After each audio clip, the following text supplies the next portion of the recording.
శాతవాహనులు శాతవాహనుల రాజధానులు చూసుకుంటే మొదటి రాజధాని కోటిలింగాలు, ఇది తెలంగాణలో ఉంది.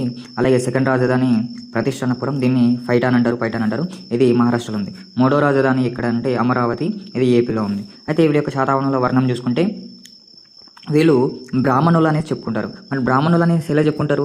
నాసిక్ శాసనం ప్రకారంగా చెప్పుకుంటారు. మరి నాసిక్ శాసనం వేయించింది ఎవరు? గౌతమి బాలశ్రీ. అంటే నాసిక్ శాసనంలో ప్రకారంగా దీనిలో బ్రాహ్మణులం అని పేర్కొన్నారు. ఎవరు పేర్కొన్నారంటే వాళ్ళు మేము బ్రాహ్మణులం అనేసి పేర్కొన్నారంట. అయితే వీళ్ళు ఇంకా బ్రాహ్మణులని ఎలా చెప్పగలుగుతామంటే తమని తాము ఏక బ్రాహ్మణ అనేసి వాళ్ళు అనుకున్నారు. అలా అనుకున్నారు కాబట్టి వాళ్ళు బ్రాహ్మణులు అనేసి తెలియజేస్తుంది. అలాగే వీళ్ళకి క్షత్రియులు కాదని సరే చెప్తున్నాం. జీపీఎస్ అంటే గౌతమపుత్ర శాతకర్ణి యొక్క బిరుదేంది? క్షత్రియ దర్పమాన, అంటే క్షత్రియులను అంతం చేసినవాడు, నాశనం చేసినవాడు ఎవరు అనేసి జీపీఎస్ అంటే గౌతమపుత్ర శాతకర్ణి. అంటే క్షత్రియులను చంపేసిన అంటే వీళ్ళు క్షత్రియులు కాదనేసి మీనింగ్ అనమాట.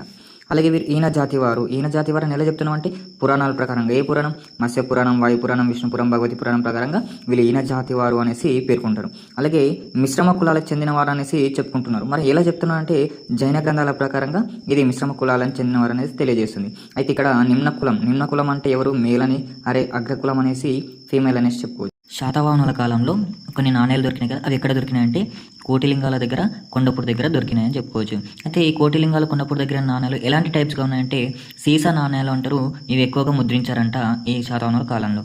అలాగే పోటీన్ నాణ్యాలు ఇది దేంతో తయారు చేశారంటే రాగి, తగరం, సీసంతో తయారు చేసిన దాన్ని పోటీన్ నాణ్యాలు అనేసి చెప్పుకోవచ్చు. ఇక్కడ వెండి నాణ్యాలు అంటే దీనిని మనం కర్షపణాలు అంటారు. ఎగ్జామ్ పాయింట్ ఆఫ్ వ్యూలో కర్షపణాలు అంటే ఏంది అనేసి మనకు అడుగుతాడు క్వశ్చన్, దాని వెండి నాణ్యాలు అంటారు. అలాగే ఈ నాణ్యాలపై గుర్తులు మనం చూసుకుంటే ఒకటి ఇక్కడ ఎద్దు గుర్తు, అలాగే ఎలిఫెంట్ అంటే ఏనుగు, లయన్ అంటే సింహం, ఆర్స్ అంటే గుర్రం. అంటే ఎద్దు, ఏనుగు, సింహం, గుర్రం బొమ్మలు కూడా ఆ నాణ్యాలపై కనబడాయంట.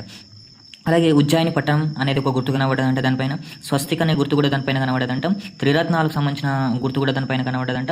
ఓడ కూడా సంబంధించిన గుర్తు కనబడదంట. ఈ నాణ్యాలపై అంటే ఈ కొట్టిలింగాలు, కొండపూర్ దగ్గర దొరికిన నాణ్యాలపై ఈ గుర్తులు కనబడ్డాయి అనేసి చెప్పుకోవచ్చు.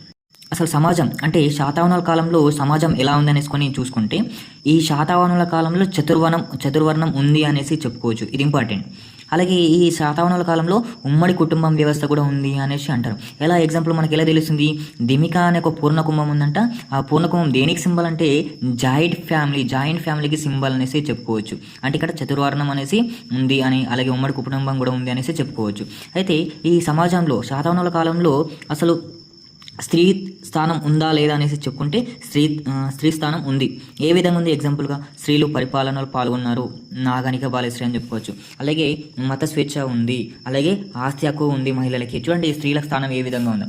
అలాగే భర్తలతో కలిసి భార్యలు యజ్ఞయాగాల్లో కూడా పాల్గొన్నారు, అలాగే వ్యవసాయ కార్యకలాపాల్లో కూడా పాల్గొన్నారు, అలాగే భర్త హోదా భార్యలు తీసుకున్నారు. ఏ విధంగా? భోజికి అనేసి. చూడండి స్త్రీలకి ఎన్ని రకాలుగా అక్కడ స్త్రీ స్థానం ఉందో చూడండి. అలాగే ఈ శాతవాహనుల కాలంలో బానిసత్వం, స్లేవ్ కూడా ఉంది, బానిసత్వం కూడా ఉంది. అలాగే శాతవాహనుల కాలంలో సతీ సహగమనం కూడా ఉంది అనేసి తెలుసుకోవచ్చు. ఇవి చాలా చాలా ఇంపార్టెంట్. అంటే శాతవాహనుల కాలంలో ఏది లేదు, ఏది ఉందని అడుగుతున్నాం. బానిసత్వం ఉంది, సతీ సహగమనం ఉంది, అలాగే చతుర్వర్ణం ఉంది, ఉమ్మడి కుటుంబ వ్యవస్థ కూడా ఉంది, స్త్రీకి స్థానం ఉందా లేదని అడిగిన, ఇది కూడా ఇంపార్టెంట్. అలాగే స్త్రీలకు ఆస్తి హక్కు ఉందా లేదని అడిగిన, అంటే చాలా ఇంపార్టెంట్. ఇది సమాజం అంటే శాతవాహనుల కాలంలో సమాజం ఎలా ఉంది, స్త్రీ స్థానం ఎలా ఉంది అనేసి చాలా టైమ్స్ బిట్ అడిగిండు. అలాగే శాతవాహనుల కాలంలో ఆర్థికంగా వీళ్ళు ఎలా ఉన్నారని చూసుకుంటే వీళ్ళ ప్రథమ రంగం వ్యవసాయం. అంటే వీళ్ళకే ఎక్కువ, అసలు దేని నుండి ఎక్కువ ఆదాయం వచ్చేదంటే ప్రధానంగా వ్యవసాయం ద్వారానే వీళ్ళకి వచ్చేది. అది ప్రథమ రంగంగా చెప్పుకున్నారు. అయితే ఈ వ్యవసాయంలో ఎన్నో అంటే ట్యాక్స్ ఏ విధంగా ఎంత ఉంది అంటే 1/6, చాలా ఇంపార్టెంట్. 1/6 వంతు పన్ను ట్యాక్స్ ఉందంట. దీనే మనం ఏమంటాం?